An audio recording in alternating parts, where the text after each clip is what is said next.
So, hello and welcome. And this is our special election show, Ask Us. Please ask us any question you want to, because this is election season and the battle for Bharat. And joining me from Mumbai is Vinaya Deshpande. And Vinaya, you're in the hot seat really, because a lot of action has been happening there over the last few days. But today our focus is essentially going to be about why are people leaving the Congress party and who are they blaming? I saw Sanjay Nirupam's press conference today. He didn't mince words at all. In fact, Pallavi, what's interesting is that every time somebody from Congress has left the party, you've seen a barrage of instructions, complaints. It's a very bitter and acerbic breakup. It's not like, someone has gone on amicable terms. Even today, when Sanjay Nirupam spoke, he spoke of 5 power centers. He said that all these power centers are continuously in a tussle with each other. They are not on the same page. So let me tell you one of the best examples, when speaking, some sources told us that it was Jairam Ramesh who actually made that call to Sanjay Nirupam, asked him to stay back, to not take a decision, to sleep over it. And the day that call happens, there is a disciplinary action that is initiated against Sanjay Nirupam. So, Sanjay Nirupam says, what is this whole confusion that has been happening in the party? While on one hand, the party says, wait, we will talk it out. We will try and negotiate through this, because this is also, Pallavi, a very classic Mumbai case, because we know that Sanjay Nirupam had been wanting that Mumbai Northwest seat very, very desperately. He had been batting for it. He had not got it. In fact, when the Congress sat on the negotiating table, the first few meetings, 22 meetings of Mahavikas Aghadi have happened. The first few meetings, the Congress had made categorically clear that there are 3 seats from Mumbai they would want. One of them was Mumbai Northwest. In fact, K.C. Venugopal himself had told Sanjay Nirupam to start preparing for Lok Sabha elections. And then, Sanjay Nirupam felt let down, is what he says, that the party just gave up on him and gave up on a seat which was rightfully theirs. So this is just one of the things, several other things as well he spoke about. And this is not the only time that we have heard anti-Congress statements coming in. Even when Ashok Chavan left, though Ashok Chavan did not really say much, he maintained that dignity. But in the recent past, we have seen as many people who have jumped off from the Congress. Milind Devra went, and we saw the kind of statements that came from him. The fact that Congress is, everyone who has left Congress has highlighted that Congress is in a state of disarray, has lost complete touch with ground reality, and stands no chance with the allies with whom they're trying to negotiate for the coming elections. Yeah, absolutely. But I also saw, for example, a Priyanka Chaturvedi tweet where, of course, she welcomed the fact that he was expelled by the Congress party. But you know that she's never had a very good equation, and she's always accused him of betraying the Gurudas Kamatwala factor. So that is there. But you know what should be worrying for the Congress party? And we are just not talking about Mumbai, the focus back over here in Delhi also. I mean, there was Vijender Singh who left yesterday. Again, he was one, Vinaya, who was actually teaching Priyanka Gandhi Vadra boxing. So they were, it was that kind of a proximity that they had. Then Gourav Vallabh, one of the most aggressive and articulate spokespersons, he also quits today. I mean, he didn't take long. See, the pattern is very interesting. They tweet and within an hour you see them at the BJP headquarters. So each one of them, when they leave, and that is a worrying sign that one person can be wrong, 2 people can be wrong, but everyone is blaming the Gandhis, particularly Rahul Gandhi, the inaccessibility, the fact that he runs the party through a coterie, and that it is this coterie which decides. And the point which you made about Sanjay Nirupam, something which even Milind Devra, I remember, Jyotiraditya Scindia, all of them have been making the point. And Rohan Gupta from Gujarat, when he left, again, he made the point that, he didn't take names, but he was clearly talking about Jairam Ramesh. And Jairam Ramesh is considered to be a part of Rahul Gandhi's group and the coterie. So all of them are blaming. And Sanjay Nirupam, I remember, was one of the last pictures I saw of him was actually with Rahul Gandhi at the Bharat Jodo Yatra. In fact, I know that with respect to Bharat Jodo Yatra, you have seen the kind of rallying behind, that has happened. You've seen how Milind Devra was at one point in time the boy. He was one of the youngest ministers, again very close to Rahul Gandhi, again someone who was considered to be the close coterie of Rahul Gandhi, who always called the shots when it came to Congress. His father had been with the Congress, so it's a loyalist family that we talked about when it came to Milind Devra. When it comes to Sanjay Nirupam, he has had his own fair share of traveling across parties. He came from Shiv Sena, then settled into Congress. At one point, he was the Mumbai Congress president. Yes. Everyone knows about the tussle between him and Gurudas Kamath, the old hand in the party. But at the same time, the fact that he was also aggressive, one of the reasons why Rahul Gandhi had then picked him up was because of the kind of ground presence that he had, that he always hit the field, that he always had some of the other points in order to rally all the workers, bring them on the field, and bring about some kind of an excitement within the party, some kind of an enthusiasm within the party. That was the reason why he was picked up. He became a part of the AICC as well. His photos with Rahul Gandhi went viral. In fact, even before he took this decision, he messaged Rahul Gandhi. He told him the kind of things that he was facing. He requested him to intervene into it, to look into the matter, to get back at him.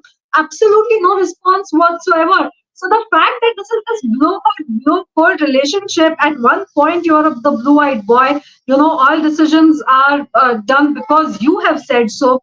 You are at one point the Mumbai Congress chief. You are asked about every decision that is being taken, and after some time you just drop. Like there's no messaging, there's no response. If you're putting out any grievances, there is no redressal of those grievances. So in some sense, these leaders say that they feel let down because they have seen how it was to be close to Rahul Gandhi and how things move differently, and then suddenly to not get any response whatsoever. So that seems to be a consistent thread that has happened with both Devra as well as Sanjay Nirupam. Sanjay Nirupam's case is fresh, and that is why we are talking about it. But with his case, we are seeing. Someone was telling me today that K.C. Venugopal just gave him a missed call the other day, and when he tried to call him back, there was absolutely no response. He did not receive the call. When Sanjay Nirupam messaged K.C. Venugopal, there was no reply for that as well. So the fact that when there are grievances, you're talking about them. Until that point, Sanjay Nirupam says, what was he talking about? He was saying that the Congress should fight for its own seats. Mumbai has 6 seats, prestigious seats. The Congress leadership, Maharashtra Congress leadership, feels that at one point in time, it held 5 of the 6 seats, and that is why when these negotiations go on, at least the 3 big seats should be held by the Congress.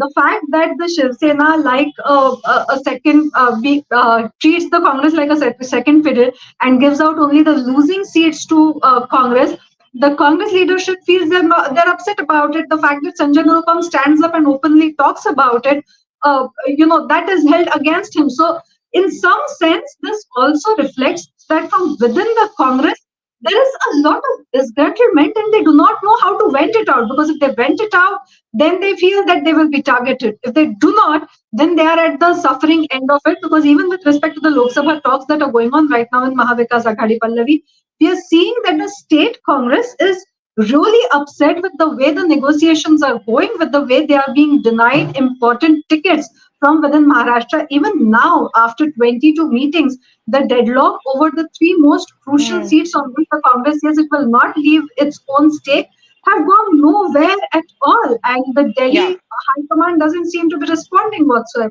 But see, so for many people who will say, and the Congress certainly is making this an issue about people having no scruples or having no principles, and how it becomes like a washing machine. And, I know the Congress has put out several memes to make the point that, like, you're fine. I mean, they give the example of Ajit Pawar, they give examples of Praful Patel, for example, getting that clean chit, to make the point that, you may be corrupt while you were with the UPA, but the moment you join the BJP, you are absolutely squeaky clean. But just having said that, maybe they have a point. But the larger problem over here is Rahul Gandhi, and why I'm saying that is because Pallavi, I'm sorry I'm having to interrupt you, but our viewers have already started asking questions.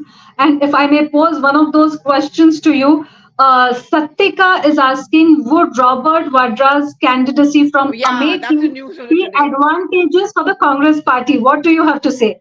Well, I can't. I mean, advantage in the sense is that no, he is a part of the Vadra family and the Gandhi family. So no one will then they can always justify it by saying that someone from the Gandhi family is at least contesting. So no one, the Gandhi family is not abandoning it.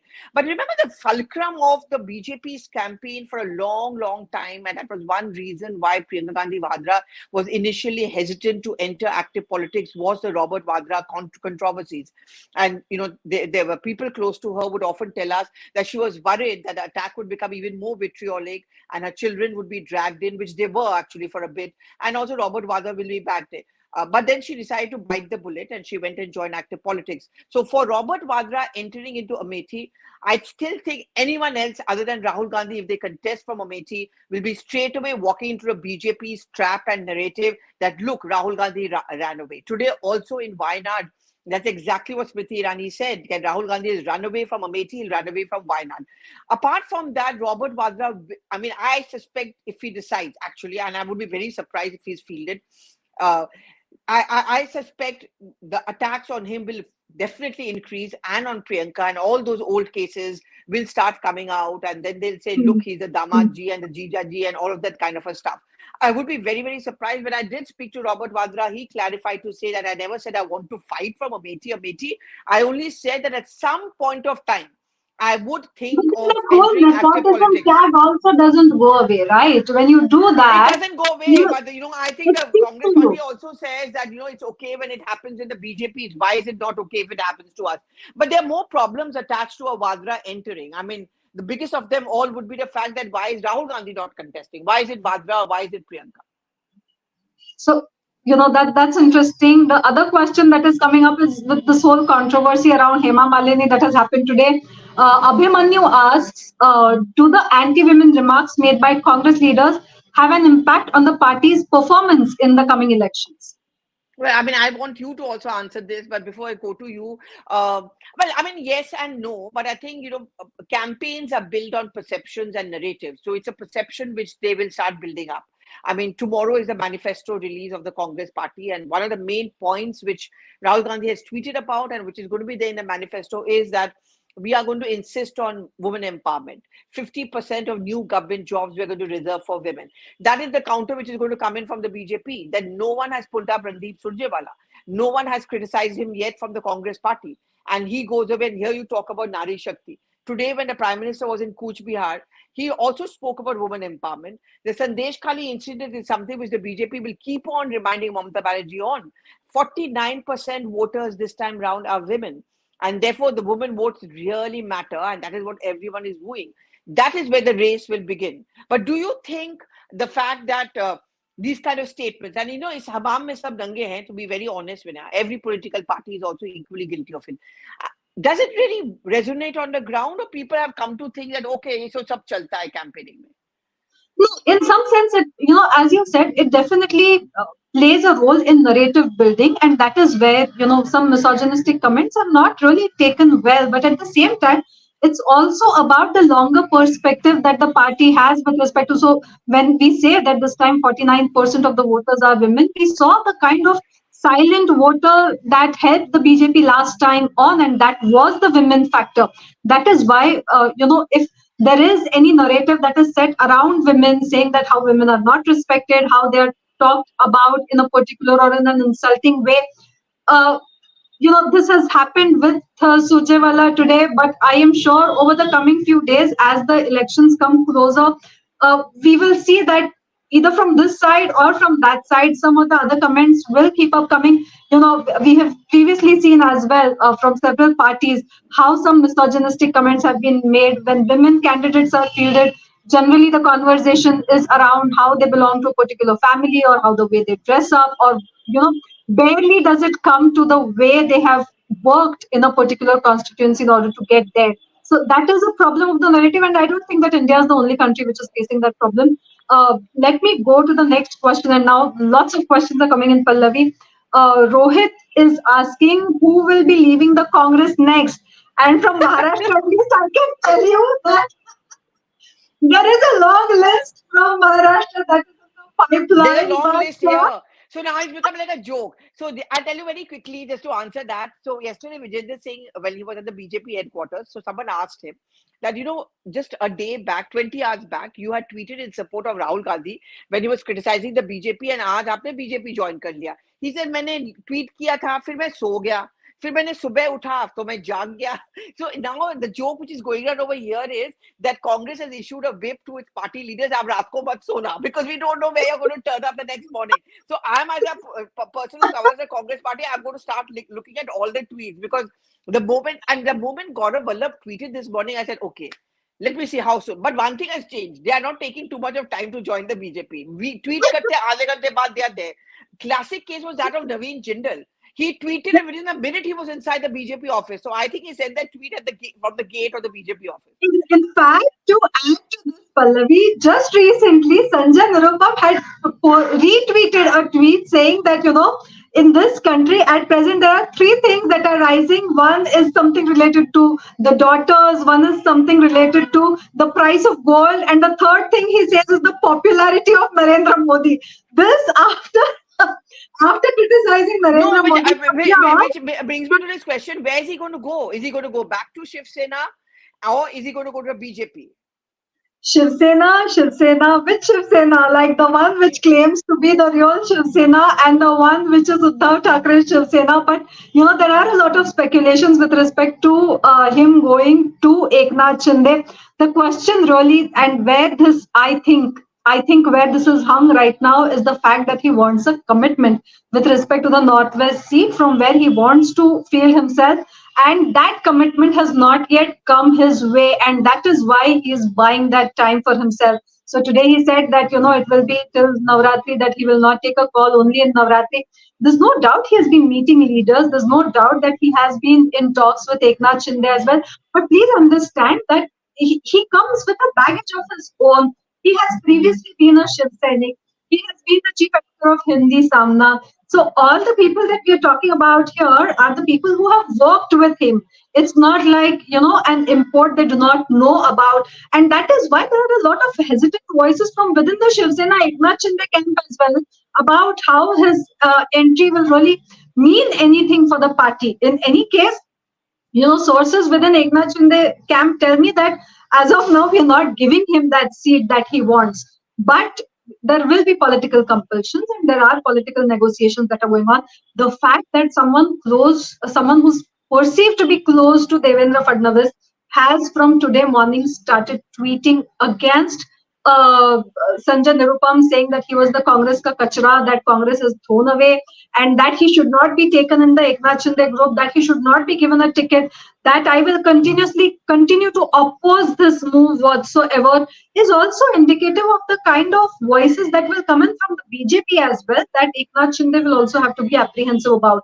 Nonetheless, also when I remember at one point of time when someone like a Jyotiraditya Scindia or a Jitin Prasad quit and joined the BJP, for want of a better word to use, there was a kind of a shame attached to it. Ki dekho, wo chhod ke chala gaya, he's not loyal, and he has no principles. Now what is happening is, because it's happening almost every day, that stigma of quitting and that so-called opportunism is completely diluted. It's completely forgotten. So, I think even the top Congress leaders are also accepting the fact that tomorrow, there could be someone else tomorrow morning, and then day after. And look, that is where Ria is asking us this question, Pallavi. I'm sorry to jut in like this, but Ria is asking us: will India Alliance be able to give a tough fight to NDA?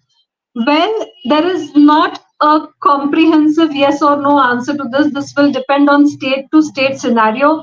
The way things are going in Maharashtra right now, we are seeing that the India Alliance, or the Mahavikas Aghadi as it is locally called here, is in a much lesser mess than the Mahayuti when it comes to seat sharing talks, which both the groups are trying to resolve.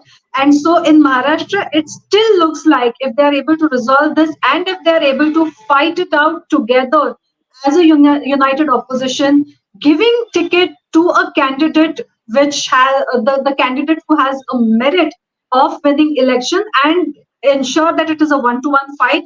In Maharashtra, it still won't be easy for the NDA to fight. I mean, all these constant announcements that are being made of 40 plus and 45 plus in Maharashtra, which brings a kitty of 48 seats to Lok Sabha, second largest state in the country.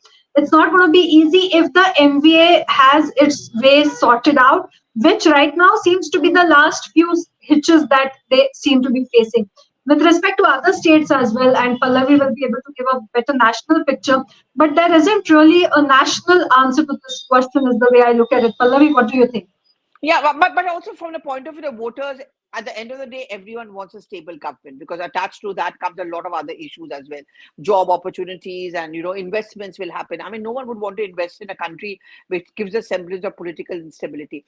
That is what the BJP is going to be using. Now, let's talk about Wayanad very briefly. In Wayanad, you have a Rahul Gandhi contesting from there. You have D. Raja, who is one of the mentors, so to say, of Rahul Gandhi. He's always by the side of the India front leaders, but his wife is contesting opposite him. And obviously, that CPI is asking this question of what is the need for Rahul Gandhi to contest.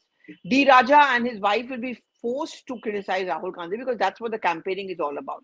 From the point of view of the voter, they will not understand this, that Wayanad ka voting is going to be over. And the next day, D. Raja is going to come and sit in all the India front meetings and carry on as business as usual. You have a Trinamool Congress.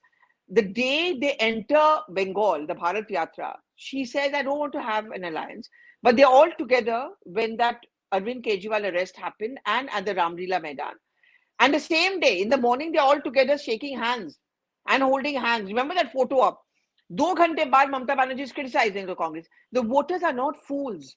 They may want change, but they'll say we want a change which gives us stability. And these people are not going to be giving that. And this is just a tip of the There is iceberg. also a credibility issue. With so many people jumping across the fence all the time, this in Maharashtra at least, there is a lot of palpable anger among people because there seems to be this whole confusion about who has gone where, leaving whom, on what ground. You say that this is ideologically not something that you had been looking for, and the next day you're seeing doing something that completely negates the kind of perspective that you had been putting out. So there is a lot of anger as well among people. Yes, they want a stable government. Yes, the fact that, and that is where the next question is coming from, in fact, Pallavi, and this question is being asked by Deepak. Thank you, Deepak. This comes at the right time when we are discussing this. The question is, which leader from India Alliance will be the PM face? Is Rahul Gandhi a more suitable choice? Well, that is exactly what the BJP wants portrayed, because the BJP feels till the time it is portrayed as Narendra Modi versus Rahul Gandhi, they are winning a battle. But that is the kind of perspective that the India Alliance or the Indie bloc does not want to build. It says that this is not the narrative on which we want to fight the election. We want to fight the election saying that there are issues that need to be addressed. And after the elections are over, after the results are done, just like, they give the example of how things were after emergency, when there was no face or there was no leader in terms of the prime ministerial face, and that after everyone came together, won the elections, thereafter somebody became the prime minister. So in a similar fashion, there will be no PM face as such for the opposition, but that will be decided on the basis of the Lok Sabha election results, and that the election should be fought on the basis of issues. But the way the narrative is being built, clearly people are thinking, Pallavi, don't you think so? People are thinking. See, there's a difference between 2004. Because there's a difference between 2004 and 2024, because in 2004 also there was no clarity from the UPA side who's going to be the PM face. But at that point of time, the cardinal difference was that the other allies were much, much weaker. They were not ambitious. They did not have that kind of presence. And the Congress was much stronger. So it was easy for the Congress party to win the larger number of seats, and therefore kind of stake they claim. This time round, you have powerful regional players, and some of them are more successful than the Congress, like the TMC, the AAP somewhat, and say a DMK down south. At the end of the day, these are the same allies who will have to go back to their state level to fight their state elections. So they cannot be seen as being subservient or sold out to the Congress party. And therefore, that is where the problem arises. There was this whole ad which came out from the BJP, which of course was not liked by the Congress, and it was much trolled for that. Is when they showed that bride looking for a groom, and how everyone kept on saying, Dulha kaun banega? So that is you're right. I mean, Vinaya, that is the mindset of the game which the BJP is playing on. One, of course, it helps them Modi versus Rahul. But the second important thing is, in fact, very quickly, I remember the Assam Chief Minister Hemanta Biswa Sarma said today in the morning, we want Rahul Gandhi to come to Assam and campaign. We really do, because it helps us get more seats. But having said that, like, let me just butt in and tell you that that was the standing joke in Maharashtra as well, because everywhere during the last election, Rahul Gandhi came and held a rally. That seat did not go to the Congress. So that is what the BJP also keeps saying here, that, in fact, Rahul Gandhi is more than welcome to come and hold rallies here, because wherever he does, the Congress doesn't end up winning that seat. yeah, well, yeah. And but on a serious note, in terms of a voter, and if we think from a voter, it is very clearly a presidential form of election increasingly, in the sense that you know who the candidate is and you know the face for the BJP. It's clearly Modi and up ki baar Modi Sarkar, that kind of a narrative. But then people want to know that Modi versus who. And Yes. if people start saying Congress and Rahul Gandhi, then they are not going to be very comfortable with that. Some of them suits the BJP, or who else? I mean, I remember at one point of time, the India Front leaders would tell us that every CM can be PM is our strategy. So at the Bengal level, Mamata Banerjee and a party will slowly go and tell their voters, you vote for us and ensure we get the maximum number of Lok Sabha seats, because Mamata Banerjee can become the PM. And a Bengali would love it, because there's not been a Well, in Bengali Prime Minister. Maharashtra, that So kind of same in clout, I think, Maharashtra, is only same in being held by UP. Sharad Pawar. Yeah, but all of this has led to a lot of confusion on the ground. And the first phase of polling is on 19, which is not really too far away, and that's a critical phase. So these are the problem areas which the India Front faces. And just to answer that question, that who is going to be the face? Well, it's confusing and we don't know. Well, with that, we thank all the viewers for watching this show, and thank you so much for all your questions. We had a lovely time, isn't it, Pallavi? Yes, we had And a lovely time. And do yes, keep on asking us. We are going to be back because, well, it's election time and the battle for Bharat has begun. absolutely. So stay tuned to CNN News 18. Thank you so much for watching. Thank you. Thank you, Vinaya. Good to chat with Bye, you. bye. Thank you Bye. so much, Pallavi. Bye. Bye. Bye.